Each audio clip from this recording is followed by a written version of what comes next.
Mesdames, Messieurs, bonjour, bon dia. Je m'appelle Esron Niungeko.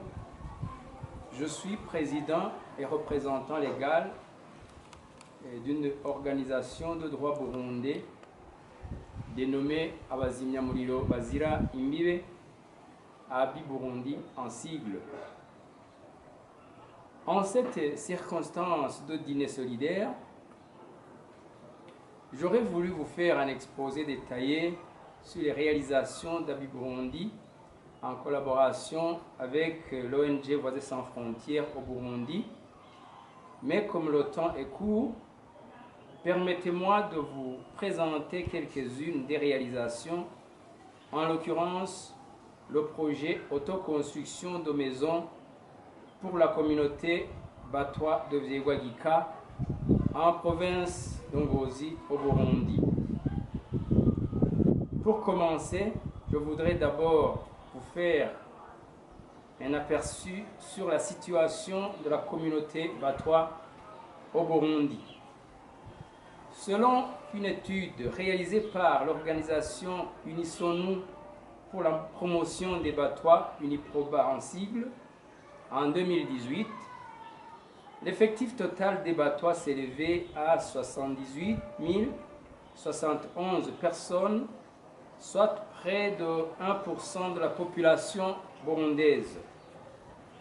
Depuis longtemps, les Batwa du Burundi vivaient de la chasse et de la cueillette, mais suite à la déforestation du pays pour dégager de nouvelles terres destinées à l'agriculture et à l'élevage, et en raison de la création des aires protégées, ils ont dû quitter leurs terrains ancestraux et se reconvertir à la poterie. Étant depuis longtemps nomades, les Batwa cherchent aujourd'hui à se sédentariser, mais les morceaux de terre qu'ils occupent sont exigus et souvent ne leur appartiennent pas officiellement.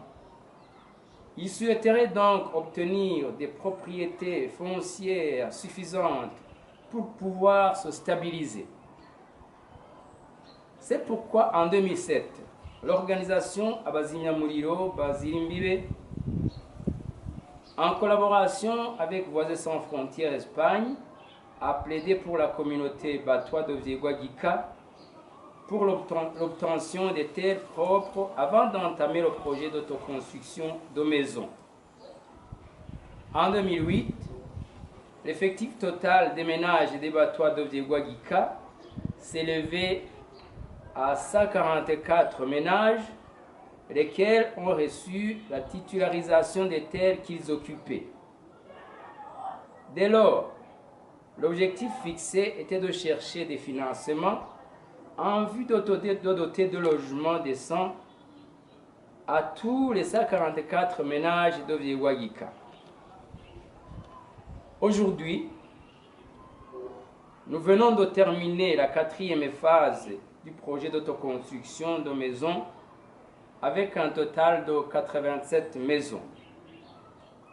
Depuis le début du projet jusqu'à ce jour, 11 ans viennent de s'écouler. On remarque donc que la situation en besoin de construction a énormément changé parce que le nombre de ménages de cette communauté a augmenté, passant de 144 ménages à 250 ménages. C'est un projet qui a apporté beaucoup de changements positifs dans la vie de cette communauté. En effet, le projet a permis d'acquérir des connaissances théoriques et pratiques en matière de construction. Ceci étant, certaines personnes de cette communauté Batwa, ayant suivi régulièrement les séances de formation, pourront désormais soit construire leur propre maison ou être embauchés dans d'autres chantiers de construction. Sur le plan de développement soutenable, social et du genre, les activités formatives des Batwa ont joué un rôle important dans le changement des mentalités, en cassant les préjugés et en améliorant les rapports sociaux entre les Batois et les autres composantes sociales. Aujourd'hui, les Batois se sont initiés à l'esprit du travail, la prise de conscience des réalités et l'envie de jouer un rôle positif dans la société sont devenus une réalité. Les enfants s'intègrent petit à petit et s'habituent à aller à l'école régulièrement. Les relations et le respect mutuel s'établissent. Les responsables administratifs s'éveillent et manifestent leur volonté de contribuer au développement de cette communauté marginalisée. Le changement s'observe aussi dans la manière de travailler, car d'habitude, les Batois sont des personnes qui n'aiment pas travailler.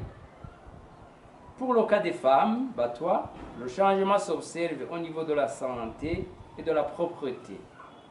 Quelques femmes enceintes commencent à aller au dispensaire ou à l'hôpital pour suivre leur état de santé et celle de leurs enfants afin d'accoucher sans problème et d'être suivis en cas de complications. Quand un enfant tombe malade, sa mère ne le laisse plus à la maison, mais elle l'amène tout de suite au dispensaire ou à l'hôpital. Nous terminons en remerciant tous ceux qui, de près ou de loin, ont contribué directement ou indirectement, moralement ou financièrement, pour que les 87 maisons soient construites en faveur de cette communauté démunie, en l'occurrence le gouvernement des îles Baléares, l'organisation Voisins sans frontières et les autres. Je termine en vous remerciant, vous tous qui étiez présents ici dans ce dîner. Merci.